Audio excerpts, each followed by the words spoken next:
Kalau Anda ditanya, hidup miskin di dunia tapi kaya di akhirat, atau hidup kaya di dunia tapi miskin di akhirat, mungkin jawaban kita tidak dua-duanya.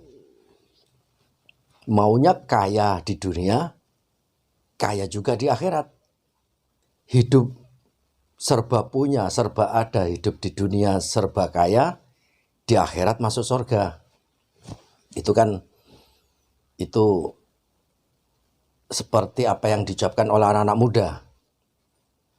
Anak muda itu bilang, waktu muda foya-foya, tua kaya raya, mati masuk surga. Itu ungkapan anak muda. Yang paling enak memang hidup kaya di dunia, akhirat, banyak amalnya, banyak pahalanya hingga masuk surga. Dan yang paling parah itu miskin di dunia, miskin juga di akhirat. Sudahlah di dunia hidup miskin, serba kekurangan, serba menderita, serba sengsara, mana di akhirat juga keblangsak, masuk ke neraka. Di dunia dia serba kekurangan, bahkan bukan hanya miskin, fakir dia. Tapi sholat kagak, puasa enggak, ibadah enggak pernah. Akhiratnya kacau, mati masuk neraka. Subhanallah. Yang enak yaitu tadi, hidup kaya di dunia, kaya juga di akhirat. Banyak amalnya, banyak pahalanya, banyak ibadahnya sehingga dia masuk surga. Ada suatu kisah mengenai budak yang menjadi salah satu raja di surga.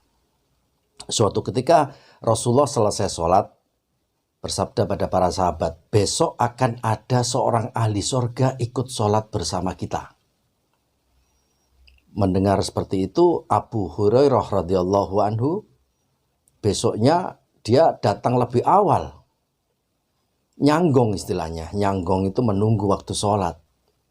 Dia merasa bahwa dirinya ya termasuk ahli surga karena selalu bersama Rasulullah. Bahkan banyak hadis yang diriwayatkan oleh Abu Hurairah ini.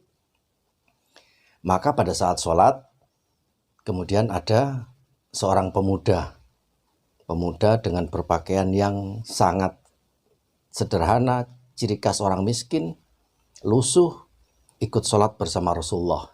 Bahkan setelah sholat selesai, dia tidak berzikir dan lama-lama di masjid, dia langsung pergi. Sehingga sahabat bertanya, itukah yang kau maksud ya Rasulullah? Iya, itu pemuda yang saya maksud adalah ahli surga yang sholat bersama dengan kita.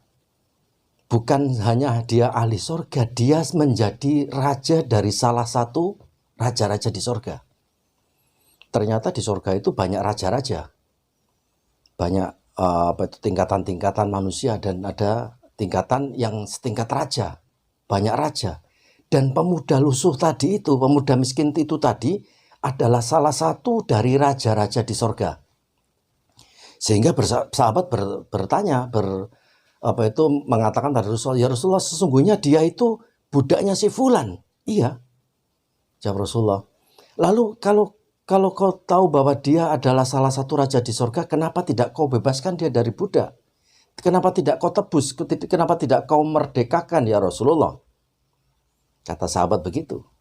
Rasulullah tersenyum, apa jawab beliau? Bagaimana aku akan membebaskan dia dari budak? Bagaimana aku akan menebusnya, memerdekakannya? Jika yang menjadi sabab, menjadi penyebab dia menjadi salah satu raja dari raja-raja di surga, ya karena dia menjadi budak itu. Dia menjadi budak, dia amanat terhadap tugasnya menjaga harta majikannya. Dia sangat amanat menjaga betul terhadap majikannya. Menjaga hartanya, menjaga apa yang harus dia jaga. Dia menjalankan tugasnya dengan penuh amanat. Nggak korupsi, nggak mengambil diam-diam, nggak curang. Dia benar-benar amanat terhadap tugas yang diberikan oleh majikannya. Dia budak yang sangat menjaga amanat itu tadi. Dari sebab menjaga amanat tadi itu dia menjadi penghuni surga. Dan bukan hanya menjadi penghuni surga, dia menjadi salah satu raja-raja di antara raja-raja di surga. Masya Allah, ini itibar pelajaran bagi kita. Betapa kita semua ini kurang amanat.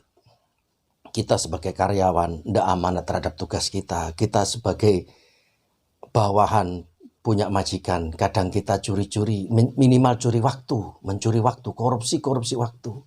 Kita menjadi pegawai suka korupsi. Majikan kita apa? Negara, aparat negara. Majikannya adalah negara itu sendiri. Amanatkah? Tidak korupsikah? Tidak mencurikah? Minimal kalau sidang tidur itu mencuri waktu namanya. Mencuri waktu. Tidak mencuri, tidak korupsi. Sangat menjaga amanat itu berat. Amanat itu sangat berat untuk ditanggung pada yang dibebani amanat.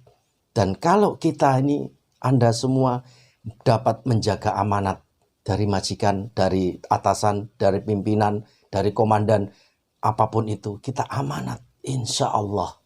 Bukan hanya menjadi penghuni surga, menjadi salah satu dari raja-raja di surga.